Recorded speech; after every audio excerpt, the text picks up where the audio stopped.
Bom, então, eu acho assim, Geise, né, seu nome, tá. É, quanto a borderline, né, eu sou diagnosticado com borderline, pra quem não me conhece, eu sou transexual, sou pangênero também, pansexual também, né, pra quem não sabe pode procurar, tá. Assim, o meu estresse, os pensamentos, assim, vão ao limite mesmo, né. Assim, o pensamento vai a mil, né? O pensamento vai a mil e depois, consequentemente, as emoções também. Infelizmente, negativas. Muito negativas. Às vezes, é uma disforia, né? Que a disforia é mudança de humor, né? Às vezes a pessoa tá com bom humor, a pessoa até ri, né? Dá risada sozinha e tal, né? Aí depois a pessoa fica nervosa ou depressiva, né? O que eu li, eu gostei de comprar esse livro aqui, ó. Comprei esse livro aqui no sebo universitário daqui da minha cidade, né? Desmistificando a síndrome do pânico e principais fobias, né? Esse livro que eu até quero mostrar, né, para vocês. Não sei se dá para ler aqui, é sobre, ele mostra aqui, fobia social, né? Eu busco autoconhecimento. O autoconhecimento já fala que é muito bom, né? Então aqui, ó, fobia social, essas coisas e tal.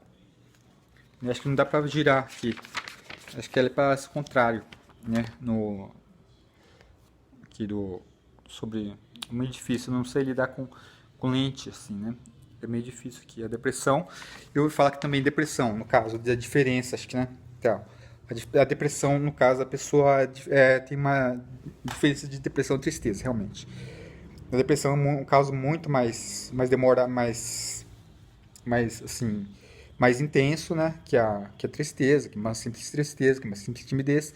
A depressão, que eu sei como que é também, a pessoa pode se revoltar. Eu não sabia disso, que a depressão não é só tristeza, a pessoa pode se revoltar com fúria, ataque de raiva contra a sociedade, achar que a sociedade está contra ela. Isso não é só borderline, é depressão também. O borderline, acho que a pessoa se auto-sabota, né? Acho que a pessoa pode ter auto-sabotagem. No meu caso, acho que isso vem conscientemente. É como que eu estava falando. Às vezes o pensamento da pessoa às vezes não aceita tal realidade que ela está vivendo. Às vezes a pessoa fala, poxa, tal pessoa tá, né, não gosta de mim, a pessoa fica muito desconfiada, uma crise de desconfiança, crise de ansiedade e tal. Mas é muita desconfiança também que a pessoa pode ter em relação às outras pessoas. Acho que ela pensa que tal, né, outra pessoa não quer algo mal para ela, né, ou não tá nem aí, ou quer tá desprezando mesmo, ou trata com hostilidade e tal. Né? E uma pessoa altamente sensível, uma pessoa empática, uma pessoa empata, não consegue, às vezes, deixar de pensar no que os outros estão pensando, não consegue. A pessoa quer mostrar o que ela está sentindo, deu para perceber que eu sou assim, né? Então, eu acho que deu para perceber. E não consegue, não consegue ligar para o que os outros pensam. Principalmente ali nesse livro, que fobia, acho que fobia, tal. E ansiedade pode ter a ver com o que fobia pode. A pessoa não consegue ficar livre, a pessoa acha insuportável ficar sobre um julgamento diante de segundas ou terceiras pessoas. A pessoa acha insuportável. Uma pessoa acha insuportável ficar sobre julgamento, né? O que os outros acham dela. A pessoa não consegue deixar de ligar para o que os outros pensam. Ou deles mesmos, e pelo menos comigo é assim. Ou deles mesmos ou em relação a mim mesmo, né? Que às vezes eu tenho medo, eu não gosto nem de ficar saindo na rua, na cidade, às vezes eu tenho medo, né, do que os outros podem pensar de mim ou o que os outros podem fazer comigo, porque eu estava numa situação social de rua, né? E o que eu vi, a violência que eu vi contra LGBT, inclusive, né, foi, né, gente que morre assassinada. Desculpa te falar isso, né? Eu não vi, graças a Deus não presenciei, mas eu ouvi falar que tal pessoa falando de tal. Eu falei, fiquei no albergue, peguei o trecho várias vezes aí. Quer dizer, trecho, no caso seria rodovia, porque numa situação de rua, esse é o termo, né? Eu peguei a rodovia, fiquei nos albergues aí, né? No albergue de várias cidades, né? De cidades em cidades, a assistência social consegue uma passagem, desde que você a pessoa pernoite pelo menos um dia ou 3 dias no albergue. Aí a assistência social da cidade, da prefeitura da cidade, consegue uma passagem, né, gratuita para para quem está numa situação de rua para outra cidade, foi até Jundiaí, São Paulo, na rodovia dos Bandeirantes, quase morri atropelado. Eu tava com incontinência urinária de tanto pânico, estresse e tal, já de tanto nervoso, já tá com já tava a mente se autodefende, né? Acho que é uma autodefesa da mente. Criar um pouco de pânico, criar um pouco de até né, de como que fala? Esqueci o nome, incontinência urinária. Minha bermuda tava toda molhada na rodovia dos Bandeirantes de madrugada, saí de Jundiaí pra Lapa, em São Paulo, né? Aí fica no meio, nossa, foi terrível. Aí não dava para voltar para Jundiaí nem para continuar, porque meu pé tava inchado, tava doendo já. De tanto andar, peguei 100 quilômetros de Marília a Bauru, né? De a pé pela rodovia Comandante João Ribeiro de Barros. Meu pé inchou, meu pé inflamou, né? Depois eu cheguei em Jundiaí, fui no PS, no PA, no HC, tal, lá de Jundiaí. Os médicos falaram que podia até amputar o pé se eu não tratasse, se eu não higienizasse, se eu não fizesse isso. Eu falei, mas como? Tô numa situação de rua, né? Então eu falei que tinha que ir direto, né? Acho que no PA, de lá de Jundiaí mesmo, né? Que não era nem minha cidade, isso de Marília mesmo. Ficando numa situação de rua, assim, foi terrível. Eu já contei meu caso, mas falei, meu, o que eu passei em São Paulo também, dormi na calçada, quando era julho, agosto, setembro, uma época de frio, muito frio, eu dormi na calçada, meu. Foi terrível, né? Falei, eu acordava, assim, acordava um novo tique, assim, começava a pegar no sono, a minha consciência começava a ir, eu falei, nossa, meu.